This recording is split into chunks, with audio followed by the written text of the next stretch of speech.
এই তো ফুচকার দোকান। বাবা বাবা, আমার না ফুচকা খাইতে ইচ্ছা করছে। মা, এটা কি ফুচকার দোকান? হ্যাঁ বাবা, এটা ফুচকার দোকান, আমাকে ফুচকা কিনে দাও না। মারে, তোরে আমি ফুচকা কেমনে কিনে দেবো?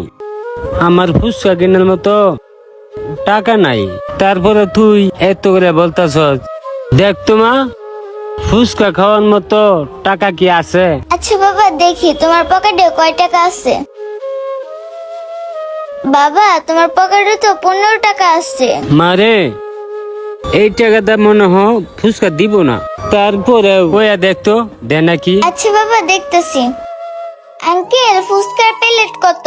মামুনি, ফুচকার প্লেট তো 50 টাকা। আঙ্কেল, আমার কাছে তো 15 টাকা আছে। 15 টাকার ভিতরে কি আমাকে ফুচকা দিতে পারবেন? মামুনি, আমি তো 50 টাকার নিচে ফুচকা বিক্রি করি না।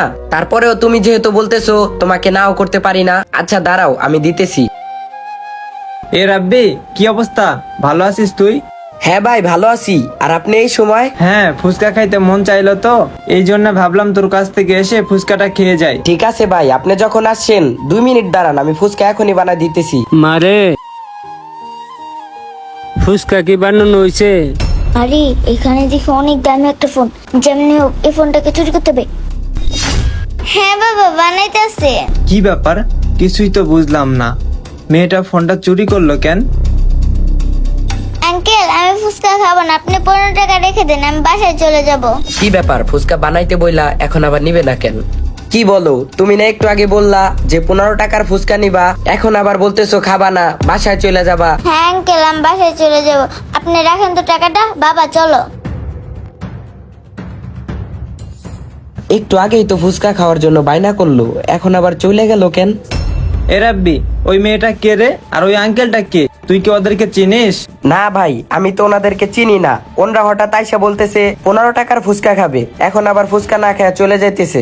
ও আচ্ছা, চিনিস না তাহলে। আচ্ছা, তুই আমার ফুচকাটা একটু পরে বানা, আমি আসতেছি, দাঁড়া। বুঝলাম না, বিশাল ভাইও আমার দোকান থেকে চলে গেল। সকাল থেকে কি আমার ভাগ্যটাই খারাপ? বাবা বাবা, তুমি তো এখানে দাঁড়াও, আমি এখনই আসতেছি। আঙ্কেল আঙ্কেল হ্যাঁ মামুনি, কি বলবো বলো। আঙ্কেল, আমি এই ফোনটা বিক্রি করবো, আপনি কি এই ফোনটা নেবেন? ফোন বিক্রি করবা? দেখি তো কি ফোন। আরে, এটা দেখে আইফোন। তুমি এই ফোন কোথায় পেলা? না, যেমনি হোক আঙ্কেলকে বুঝতে দেওয়া যাবে না আমি যে ফোনটা চুরি করে এনেছি। কি ব্যাপার, চুপ করে আছো কেন? বলো, এই ফোন তুমি কোথায় পাইছো? আঙ্কেল, এই ফোনটা আমার চাচু বিদেশ থেকে পাঠাইছে।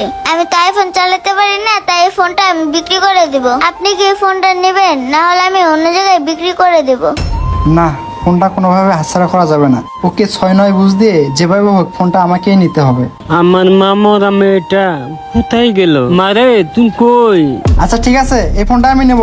বল, তোকে কত টাকা দিতে হবে? ও, এই ব্যাপার তাহলে। বাবারে দিয়ে অন্ধ সেজে ফোন চুরি করা হইতেছে।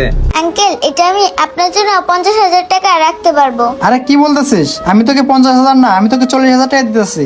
মামনি, তুমি যদি আমার কাছে এই ফোনটা বিক্রি করো, তোমাকে 40,000 না, তোমাকে 1,00,000 টাকা দিব। তুমি কি আমার কাছে ফোনটা বিক্রি করবা? আরে, এই আঙ্কেলটা কি বলতেছে? 50,000 টাকা দামের ফোন 1,00,000 টাকা দিয়ে দিবি? এই আঙ্কেলটার কাছে বিক্রি করতে হবে। আঙ্কেল, এই যে নেন ফোন, আমি আপনার কাছে বিক্রি করব।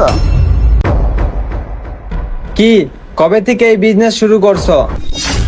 মানে আঙ্কেল, আমি তো আপনার কথা কিছুই বুঝতেছি না। ও, বুঝতে পারতেছো না আমার কথা? আচ্ছা ভাই, তাহলে শোনো। কেউ দেখার আগে ফোনটা চালু করে লুকিয়ে ফেলি। আপনি রাখেন তো টাকাটা। বাবা চলো। তার মানে এটা চোরাই ফোন? আল্লাহ, আজকে কি তাহলে আমি এই ফোনটা চুরি করে ধরা খেয়ে গেলাম? আঙ্কেল আঙ্কেল, আমার ভুল হয়ে গেছে, আপনি আমাকে মাফ করে দেন। এটা আমি ইচ্ছে করে করি না, আমার পেটের দায়ে করছি। এই শোন, তুই চুরি করে আইসা আবার ওনার কাছে মাপ চাইতেছস? তুই তো অনেক বড় অন্যায় কাজ করছস। আচ্ছা মামনি, তাহলে শোনো। তুমি তো ছোট্ট একটা মেয়ে, তোমার গায়ে তো আমি হাতও তুলতে পারতেছি না। আর তোমার সাথে যে লোকটা ছিল, ওইটা কে? তুমি আর ওই লোকটা মিলে কি সারাদিন এইসবই করো? না আঙ্কেল, আসলে উনি আমার বাবা হয়। আর আমার বাবা চোর না, আমি আসলে লোভে পড়ে এই কাজটা করছি। প্লিজ আঙ্কেল আমাকে মাফ করে দেন, আমি আর জীবনেও এই কাজটা করব না। আচ্ছা ঠিক আছে মামুনি, আমি তোমাকে মাফ করে দিলাম। আর আল্লাহ তাআলা বলছে কেউ যদি অন্যায় করে মাপ চাইতে আসে তাকে মাফ করে দেওয়া উচিত। আর তুমি আমাকে এখন ফোনটা দাও, যার ফোন তারে ফিরিয়ে দিয়ে আসি। আচ্ছা ঠিক আছে আঙ্কেল। ভালো থাকো, আসি তাহলে। বাবা মা কখনো বলে না একটা সন্তান খারাপ পথে যাক, পরিস্থিতির শিকারের কারণে হয়তোবা এটা অনেকেই করে থাকে। লাইফে টাকা পয়সা আসবে যাবে, কিন্তু প্রয়োজনীয় হারানো ফোনের ডকুমেন্ট ওইটা আর আসবে না।